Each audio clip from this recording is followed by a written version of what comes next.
എല്ലാവർക്കും നമസ്കാരം. ഇന്ന് നവരാത്രിയുടെ 2ാം ദിവസമാണ്. നവരാത്രിയെക്കുറിച്ചാണ് പറഞ്ഞുകൊണ്ടിരിക്കുന്നത്. അപ്പോൾ നവരാത്രിയെക്കുറിച്ച് എല്ലാവർക്കും അറിയാം. നമ്മുടെ നാട്ടിൻപുറങ്ങളിൽ സർവ്വസാധാരണമായ പൂജയാണോ എന്ന് ചോദിച്ചാൽ അല്ല.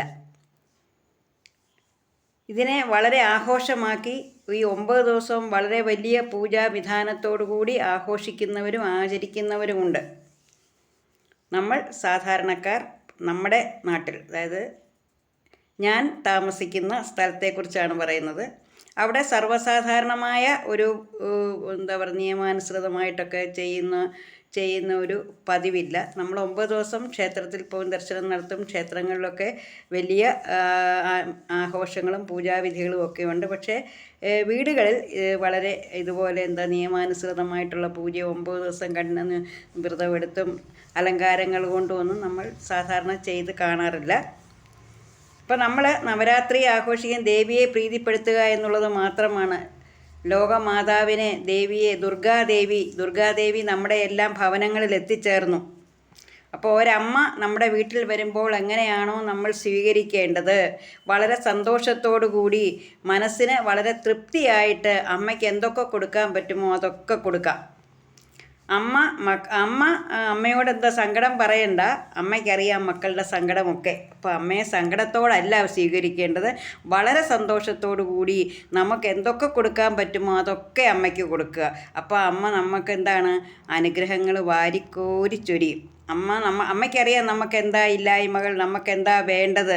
നമ്മൾ അമ്മയോടൊന്നും ചോദിക്കേണ്ട, അമ്മ മനസ്സറിഞ്ഞെല്ലാം നമുക്ക് തരും. അപ്പോൾ നമ്മൾ അമ്മയെ എങ്ങനെ വേണം? സന്തോഷത്തോടു കൂടി നമുക്ക് എന്തെല്ലാം കൊടുക്കാൻ കഴിയുമോ അതൊക്കെ കൊടുത്ത് അമ്മയെ സ്വീകരിക്കുക. അമ്മ വന്നു കഴിഞ്ഞു, എല്ലാവരുടെയും വീട്ടിലെത്തിക്കഴിഞ്ഞു. അപ്പോൾ എന്തു വേണം? അമ്മയ്ക്കൊരു പ്രയാസം ഉണ്ടാകാതെ അമ്മയ്ക്ക് വേണ്ട അലങ്കാരങ്ങൾ ചെയ്യണം. അമ്മയ്ക്ക് കൊടുക്കാൻ പറ്റുന്ന പുഷ്പങ്ങൾ അർപ്പിക്കണം. അമ്മയ്ക്ക് എന്തൊക്കെ കൊടുക്കാൻ പറ്റുമോ അതൊക്കെ അമ്മയ്ക്ക് കൊടുത്ത് അമ്മയെ തൃപ്തിപ്പെടുത്തണം. അമ്മയ്ക്ക് 1ാമത്തെ ദിവസം നെയ്യ് കൊടുക്കുന്നത് അമ്മയ്ക്ക് വലിയ ഇഷ്ടമാണ്. 2ാമത്തെ ദിവസം പഞ്ചസാര കൊടുക്കുന്നത് ഇഷ്ടമാണ്. 3ാമത്തെ ദിവസം പാല് ചേർന്ന പലഹാരങ്ങൾ. പിന്നെ 4ാമത്തെ ദിവസം മലര്, തൈര് ഇതൊക്കെ മലരും തൈര് സാദമൊക്കെ ഇഷ്ടമാണ്. 5ാമത്തെ ദിവസം പഴം ഇഷ്ടമാണ്. 6ാമത്തെ ദിവസം തേന്. 7ാമത്തെ ദിവസം ശർക്കര ചേർന്ന്. 8ാമത്തെ ദിവസം തേങ്ങ. 9ാമത്തെ ദിവസം ഇതെല്ലാം ചേർന്നുള്ള ഭോജ്യമാണ് അമ്മയ്ക്കിഷ്ടം. അപ്പം നമുക്ക് നമ്മുടെ വീട്ടിൽ എന്തൊക്കെ ലഭ്യമാണോ, നമുക്ക് പാൽപ്പായസം ഉണ്ടാക്കാം, നെയ് പായസം ഉണ്ടാക്കാം, ശർക്കര പായസം ഉണ്ടാക്കാം, തൈര് സാദം ഉണ്ടാക്കി കൊടുക്കാം, ചെറുപയർ കൊണ്ട് പലഹാരം ഉണ്ടാക്കാം. അതുപോലെ തന്നെ മഞ്ഞൾ ചേർന്ന ലഡുവൊക്കെ കൊടുക്കാം. മഞ്ഞ നിറത്തിലുള്ള ലഡു കൊടുക്കാം. പഞ്ചസാര ചേർന്ന് 2ാമത്തെ ദിവസം കൊടുക്കുമ്പോൾ ലഡുവൊക്കെ കൊടുക്കാം. പിന്നെ തേൻ കൊടുക്കാം. അതുപോലെ പഴങ്ങളിൽ മാതള നാരങ്ങ ഒക്കെ വെക്കുന്നതൊക്കെ അമ്മയ്ക്ക് ഒത്തിരി ഇഷ്ടമാണ്. അപ്പോൾ അമ്മയ്ക്ക് പഴങ്ങളും ഇഷ്ടമാണ്, മധുര പലഹാരങ്ങളും മധുരമായ എല്ലാ ഭോജ്യ വസ്തുക്കളും അമ്മയ്ക്ക് ഇഷ്ടമാണ്. പായസം ഇഷ്ടമാണ്, അലുവ ഇഷ്ടമാണ്, കപ്പലണ്ടി മുട്ടായി ഇഷ്ടമാണ്. അപ്പോൾ നമ്മൾ ഒരമ്മയ്ക്ക് ഇതൊക്കെ കൊടുക്കുന്ന ഈ ദുർഗാദേവിക്ക് വലിയ ഇഷ്ടമുള്ള കാര്യമാണ്. പിന്നെ അറിയാമല്ലോ അമ്മ മുറുക്കാൻ ഇഷ്ടമുള്ള ആളാണെന്ന്. അപ്പോൾ ദിവസവും ഓരോ വെറ്റിലയും പാക്കും അമ്മയുടെ ഫോട്ടോയ്ക്ക് മുമ്പിൽ വെക്കുന്ന അമ്മയ്ക്ക് വലിയ ഇഷ്ടമാണ്. അപ്പോൾ പിന്നെ ദിവസവും അമ്മയ്ക്ക് നെയ്ദീപം കൊളുത്തുന്നതും അമ്മയ്ക്ക് വലിയ ഇഷ്ടമാണ്. അപ്പോൾ ഇതൊക്കെ നമ്മളെക്കൊണ്ട് കഴിയുന്ന രീതിയിൽ ചെയ്താൽ മതി.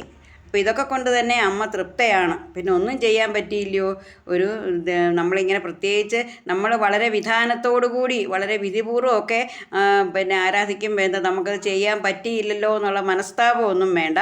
അതുകൊണ്ട് നമ്മൾ പറ്റുമെങ്കിൽ ദേവിയുടെ ഒരു ഫോട്ടോ, ലക്ഷ്മി ദേവിയുടെ ആയാലും ദുർഗാദേവിയുടെ ആയാലും ഒരു ഫോട്ടോയ്ക്ക് മുമ്പിൽ ഒരു നെയ്വിളക്ക് കൊളുത്തി നമ്മുടെ നാമജപങ്ങൾ മാത്രം മതി, അമ്മ തൃപ്തയാകും.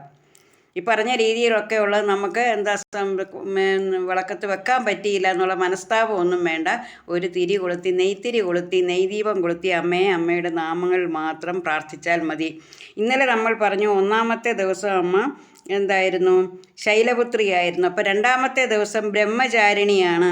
അപ്പം ഞാൻ ഈ ദേവി മഹാത്മ്യത്തിലെ ആ ഒരു ശ്ലോകങ്ങൾ ചൊല്ലുകയാണ്. കാരണം 9 ദിവസം ഇത് ചൊല്ലുന്നത് വളരെ ശ്രേഷ്ഠമാണ്. അപ്പോൾ നമുക്ക് അത്രയും ദേവിയെ സ്തുതിക്കാനും കഴിയും.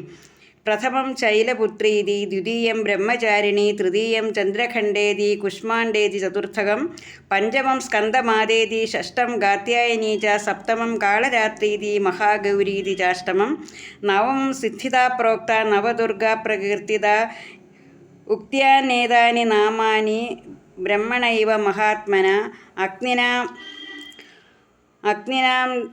ദഹ്യമാനസ്തു ശത്രുമധ്യഗതോ രണേ വിഷമേ ദുർഗമേ ചൈവ ഭയാർത്ത ശരണം ഗത ന തേഷാം ജായതേ കിഞ്ചിൽ അശുഭം രണസങ്കടേ നാപദം തസ്യ പശ്യാമി ശോകദുഃഖഭയം നഹീം യസ്തു ഭക്ത്യാ സ്മൃതാ നൂനം തോഷാമൃദ്ധി പ്രജായതേ. അപ്പം ഒന്നാമതായി ദേവി ശൈലപുത്രി എന്നറിയപ്പെടുന്നു. രണ്ടാമത്തെ രൂപം ദുർഗാദേവി ബ്രഹ്മചാരിണിയാണ്. ബ്രഹ്മചാരിണി, ബ്രഹ്മത്തോടൊപ്പം സഞ്ചരിക്കുന്നവൾ. ഇവിടെ ബ്രഹ്മചാരിണി എന്ന് പറയുന്ന ദേവി നാരദ മഹർഷിയുടെ ഉപദേശപ്രകാരം മഹാദേവനെ, ശിവനെ പതിയായിട്ട് ലഭിക്കാൻ വേണ്ടി തപസ് ചെയ്യുന്നതാണ്. അങ്ങനെയാണ് ബ്രഹ്മചാരിണി കഠിന തപസ് ചെയ്ത് ശിവനെ പതിയായിട്ട് വരിക്കുന്നതിന് വേണ്ടി തപസ് ചെയ്യുകയാണ്. അപ്പോൾ വളരെ തപസ് ചെയ്യുന്ന ദേവിയുടെ ആ സുന്ദരമായ രൂപമാണ് രണ്ടാമത്തെ ദിവസം നമ്മൾ ആചരിക്കേണ്ടത്. അതാണ് ബ്രഹ്മചാരിണി രൂപം. അപ്പോൾ ബ്രഹ്മചാരിണി രൂപം എന്ന് പറഞ്ഞാൽ ശൈലപുത്രി വളരെ വളരെ ഉജ്ജ്വലമായിട്ടുള്ള ആ ശക്തിയെല്ലാം ആവാഹിച്ചുകൊണ്ടാണെങ്കിൽ ബ്രഹ്മചാരിണി വളരെ സൗമ്യഭാവത്തിലാണ്. ആ സൗമ്യഭാവത്തിലുള്ള ബ്രഹ്മചാരിണി നമുക്ക് തരുന്ന അനുഗ്രഹങ്ങൾ എന്തെന്ന് വെച്ചാൽ, നമുക്ക് ഋണമോചനത്തിന് നമുക്ക് ഈ പറഞ്ഞ ബ്രഹ്മചാരിണിയെ പ്രാർത്ഥിക്കുക. അതുപോലെ തന്നെ വിദ്യാർത്ഥികൾക്ക് പരീക്ഷാ പേടി ഇല്ലാതാക്കുന്നതിന്, വിദ്യാർത്ഥികൾക്ക് പഠനത്തിൽ കൂടുതൽ ഒരു ബോധവും കൂടുതൽ അറിവും ഒക്കെ കിട്ടുന്നതിന് നമ്മുടെ വിദ്യാദേവി സരസ്വതിയാണെന്നറിയാം. പക്ഷേ വിദ്യാർത്ഥികൾക്ക് പഠിക്കാനുള്ള ഒരു ആഗ്രഹവും അതുപോലെ തന്നെ അതിലൊരു ഇഷ്ടം തോന്നാനും അവരെ പഠിത്തത്തിലേക്ക് കൂടുതൽ ശ്രദ്ധ ചെലുത്തുവാനും മടിയൊക്കെ മാറ്റി വിദ്യാർത്ഥികൾക്ക് നല്ല കഴിവും അഭിവൃദ്ധിയും ഒക്കെ ഉണ്ടാക്കാൻ ഈ ബ്രഹ്മചാരിണി ദേവിയെ ആരാധിക്കുന്നത് നല്ലതാണ്. അപ്പോൾ നമ്മൾ ഓരോ ദിവസവും ഓരോ ഭാവത്തിലാണെന്ന് ഇവിടെ നമ്മുടെ ഈ ശ്ലോകത്തിൽ തന്നെ പറയുന്നുണ്ട്. എന്തായാലും ദേവിയെ നമ്മൾ ഒരു അമ്മയാണ്, നമ്മുടെ അമ്മയെ ഏതൊക്കെ തരത്തിൽ നമുക്ക് പ്രസാദിപ്പിക്കാമോ ആ തരത്തിലൊക്കെ നമ്മൾ പ്രസാദിപ്പിക്കുക.